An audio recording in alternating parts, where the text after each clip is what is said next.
Complex surgeries, speedy recovery, oxygen therapy, healing wounds, treadmills, stronger, faster, better. It's your life, your health. High-tech healthcare. Welcome to This Is Your Life, Your Health KSL special. Yeah, for the next 30 minutes here, we are talking high-tech healthcare that keeps us healthy. We begin in the operating room, where advances in total hip replacements has patients back on their feet and walking within hours of their surgery. Yeah, for Your Life, Your Health, we take a look at this surgery and how it's saving patients money, time, and pain. 9 months ago, Craig Guerrero didn't think that he could ride a Harley pain-free. My motorcycle weighs close to 800 pounds. For 3 years, Craig had experienced throbbing, stabbing pain. If you've ever tried to put a bowling ball in a dryer on tumble dry, it was that grinding. It was just the pressure. A very active guy from weightlifting to rock climbing, but maybe too active. Wow. At 53 years of age, doctors told him he needed to replace his left hip. I still get emotional about that. I thought my life would be over. Orthopedic surgeon Dr. Tom Calton knew better and told Craig he was a perfect candidate for the interior surgery. That approach, in my eyes, has been one of the biggest changes in orthopedics, in the last 25 years. Divide the two muscles, basically just pull them to the side, and there's the hip capsule. The front incision is small. No tendons or muscles are cut, compared to the traditional approach, which requires splitting or tearing of the posterior muscles. Probably more than anything, our ability to be precise in how we perform the procedure. Dislocations have all but gone away. Patients are up on their feet within hours. This is Craig, just 2 hours after surgery, walking. It felt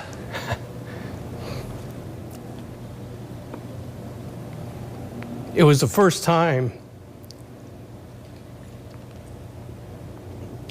that I was able to walk without any grinding, any kind of pain.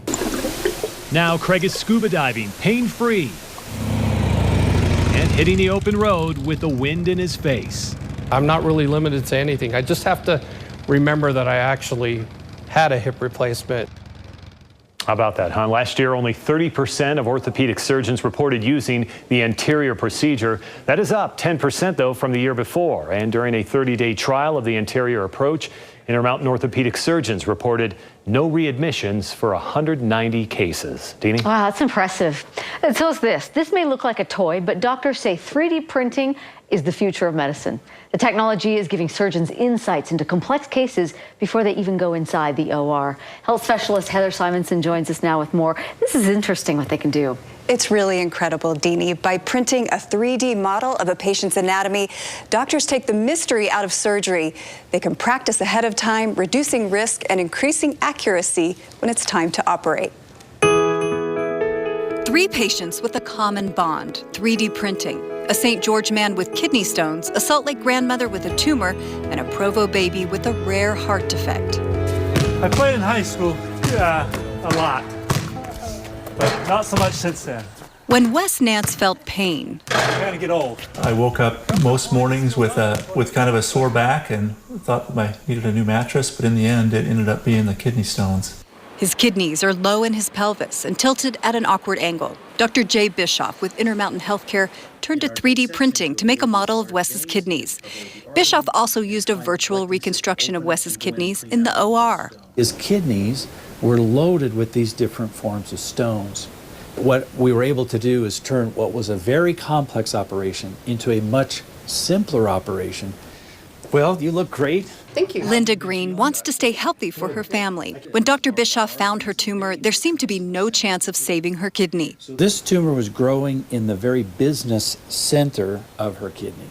A 3D model allowed Bischoff to look at it from many different angles and practice before surgery. Dr. Bischoff came in and he said, "Well, did they tell you?" And I said, "What?" And he said, "You still have your kidney." I am really grateful. Ella Knoll's heart was on the right side instead of the left. She had a hole in her heart and crisscross ventricular valve connections. The blue is the blood going through a hole in the heart, okay, but which it should not be. Successful surgery was her only chance at a normal life. When she was 9 months old, surgeons faced a nearly impossible task. They're looking at it and saying, okay, so what am I looking at here? You know, I mean, these are doctors that know what they're doing, and it's that complicated for them. It was the first time ever in Utah surgeons had a 3D model printed for a pediatric patient. This actually let us plan ahead and really not spend very much time on the bypass machine. This is how our heart sits, kind of rotated this way. We made an incision here below the aorta. Ella can now grow up with her twin sister, Livy. Yeah. 3 successful surgeries thanks to 3D printing.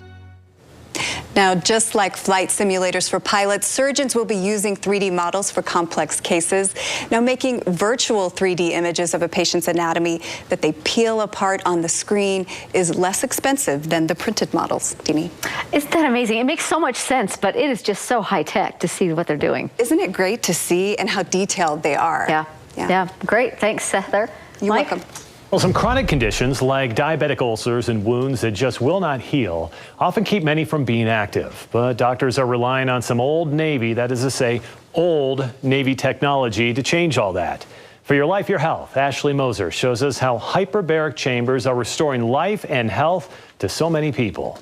That's a nice looking scar, isn't it? Isn't it? The Nike swoosh. Eric Anderson is pretty proud of his scar. I had squamous cell carcinoma from years and years, my whole life living in shorts. He tried radiation because it has a 98% success rate, but he fell into the 2%, a wound that would not heal. So we're going to decompress to 10 feet, and then we will do a safety stop at 10 feet. Doctors suggested the hyperbaric chamber, which can treat many conditions that involve oxygen-starved tissue. I feel that I was able to save my leg because of this. This 8-person hyperbaric chamber at Intermountain's Utah Valley Hospital kind of looks like a submarine. That's the old Navy concept. These are the original Navy chambers that are used for decompression sickness. Each treatment is called a dive and lasts about an hour and a half. Technicians take them down to the equivalent of 45 feet in seawater.